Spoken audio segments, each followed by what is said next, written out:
I'm in Lviv in Ukraine, and yesterday I had a really good conversation with Romik and Mihal from Code. Check it out if you haven't done that. Now I want to meet someone from another generation. So I'm on my way to meet Ocean T, a producer here from Lviv, to talk about production, hopefully a little bit about the DJ culture here in Lviv during these war times. So welcome to Roadskills.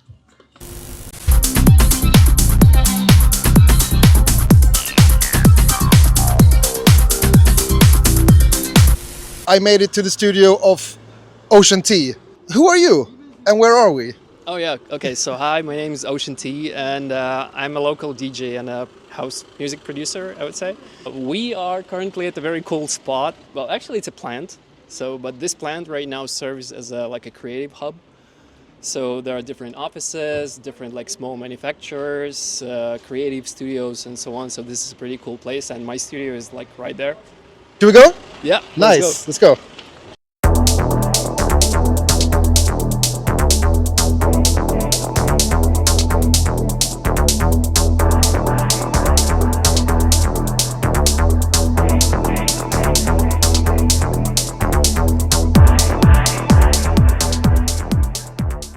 What do you think is the most common misperception about the whole electronic music community in Ukraine during the war times here? Yeah. Thanks for this question, by the way, because I think it's a really important one. So very often I see comments, somewhere online whenever a video from a party in Lviv or Kiev or somewhere else in Ukraine is popping up on Trommel maybe or somewhere else. People are like commenting, "Wow, how can you have parties?" Or "Why aren't you sitting like in the bomb shelter?" Or "We thought that you were like being totally like shelled with bombs and so on. Like, how can you have fun during times like that?" So, on one hand, I get pretty pissed when I see those comments, but at the same time, I do understand that people who do not live directly in Ukraine, they just don't understand the context of this whole thing, and this is why I would like maybe like to shed some light over the topic.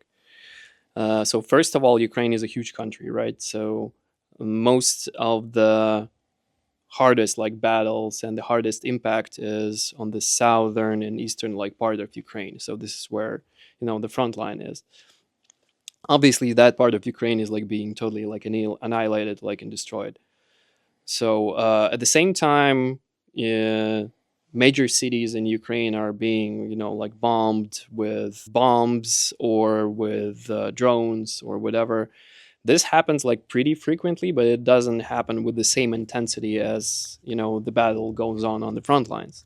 This is why major cities can try to at least somehow continue the normal life, and like trying to be judgmental about people not being hurt enough by your standards. I think this is like something a little bit weird, and this is why I would really like those people who are commenting on this like to be a little bit more curious and to be a little bit more like maybe compassionate, and then there's and try to understand that what they are seeing on Instagram is only like a very small portion of the reality that is going on in our lives. Yeah, because like you have parties daytime right now, Yeah, right? yeah, because first of all, the nightlife has disappeared at all. So because we have a curfew starting from 11 and it ends at 5 o'clock in the morning.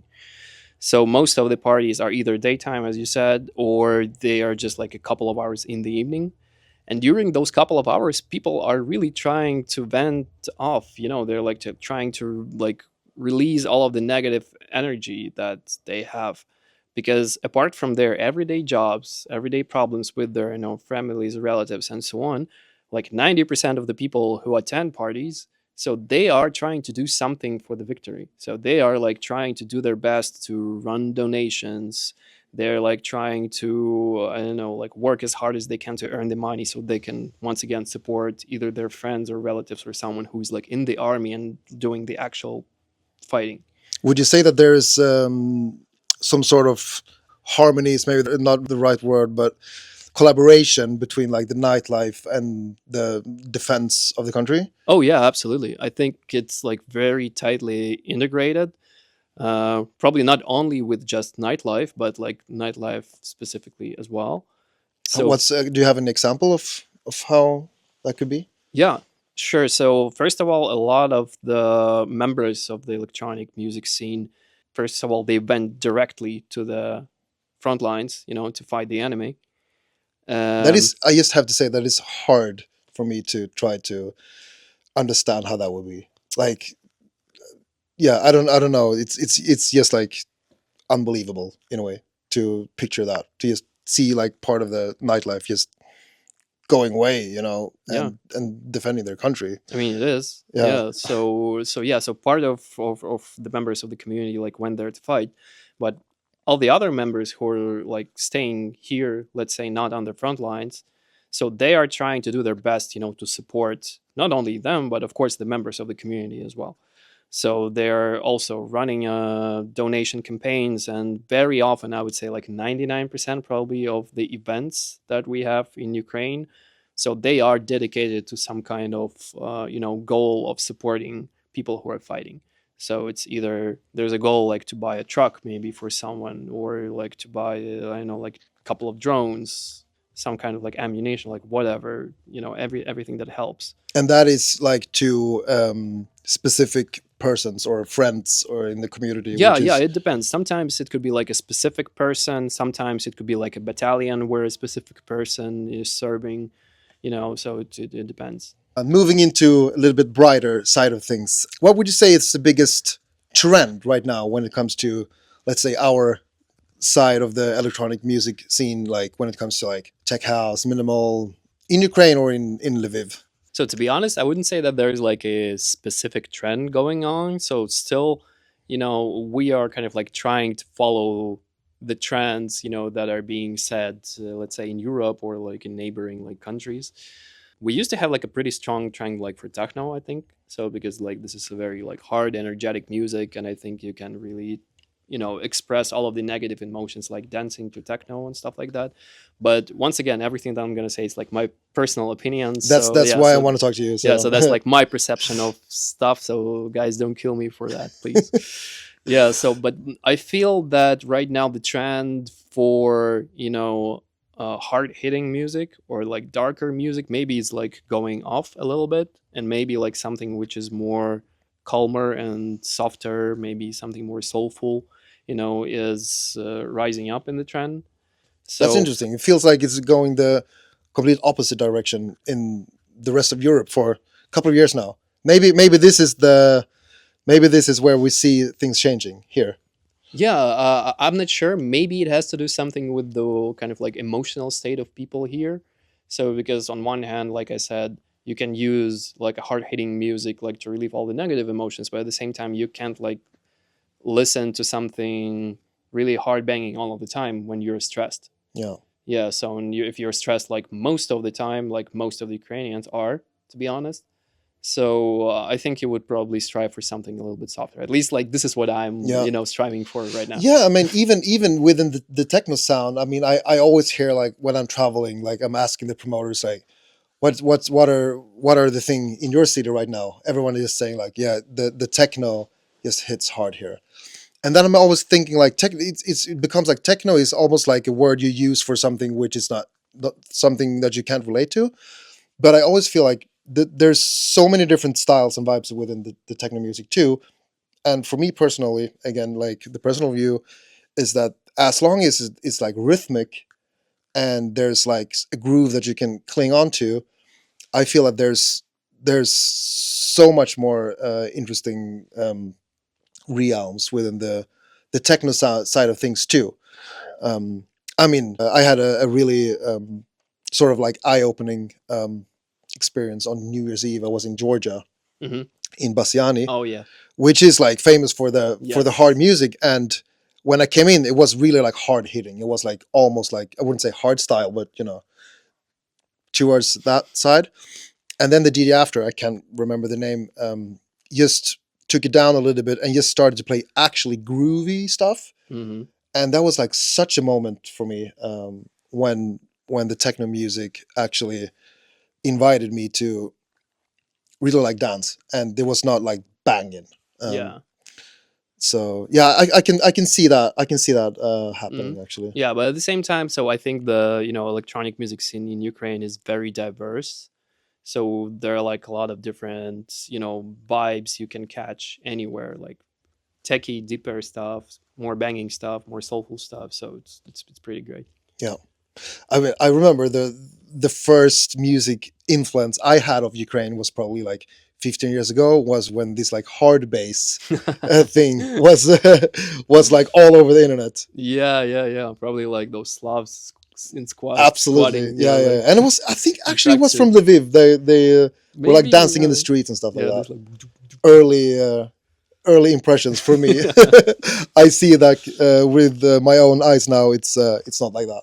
Yeah. Of course, no, it's not. I think that it was like a very short trend. It was a short trend, I Yeah. think. In Lviv, is there any producers or DJs that you want to recommend or shine a little bit of light on?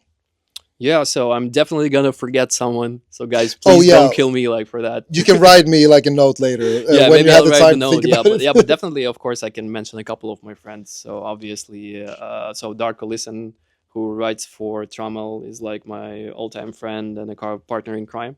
So he's like a great DJ, great digger. Aliana is a great house producer. So we're also like sharing the studio together, and like she's pretty dope. Yaroslav M, also known by his other moniker AC 130.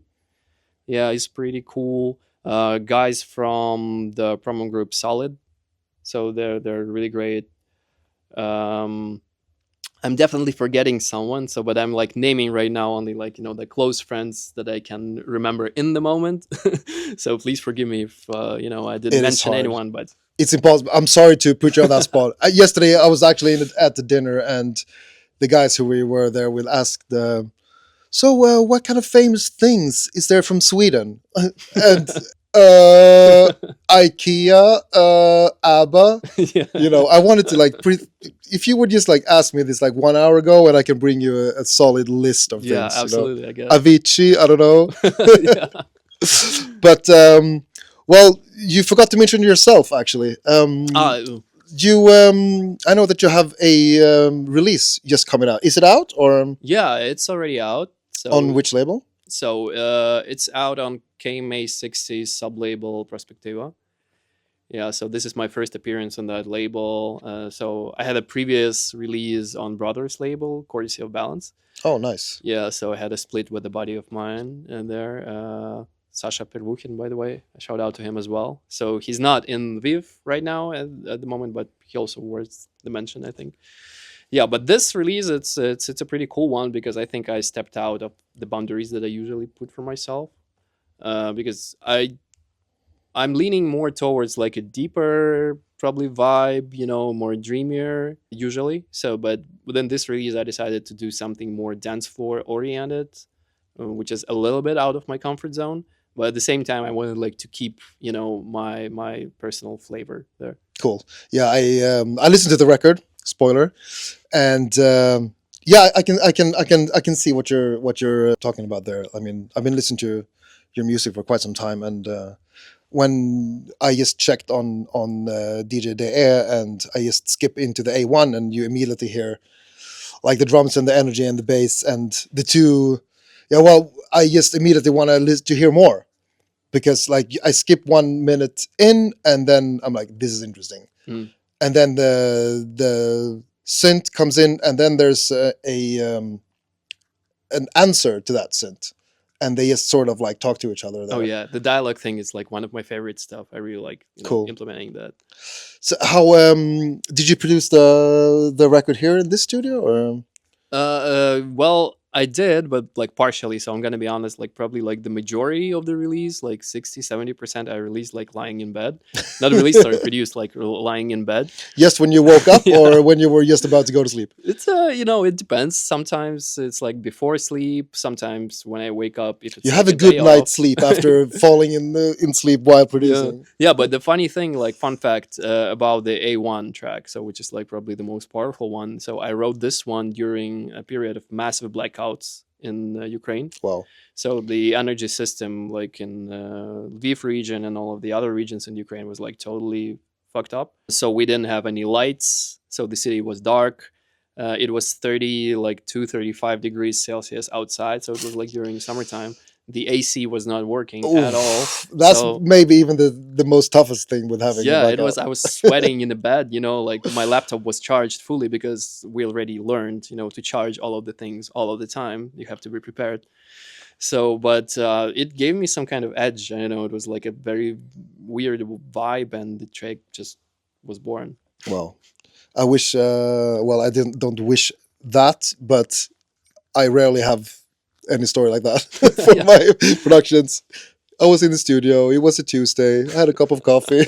yeah, I get it. I get it. I don't wish on anyone, having such an experience. So, but still, Of course not. I wish that you could produce it here in your studio yeah, with the AC on. yeah. So the last like 30%, yeah, I finished up in the studio, like, and Yeah, I mean, to me, like I couldn't really hear the difference between the tracks being produced at home or in the studio, which is actually quite inspiring to hear like a producer just being able to express your own style without being so dependent on what you're actually yeah, using. on the gear and different technology. There was also like a funny story. I remember I got a couple of feedbacks after people were like hearing the tracks, like, "Oh, they sound so like analog and stuff like that." And I'm like, They "Dude, often do. yeah, I produced this like in the box, lying in bed." Yeah, yeah. I mean, it's like talking about the SH101 there. I Yeah, don't think anyone would hear the difference between that yeah, one it's and like the Behringer version. Yeah, yeah, is the that like the Behringer. MS1, Yeah, right? for anyone that are curious about the electronic dance music scene here in Ukraine and considering wanna come here, like I just did, is there anything you wanna say or recommend or anything to think of? Yeah, first of all, I want everyone out there like to know that we appreciate you guys so much, everyone who comes here.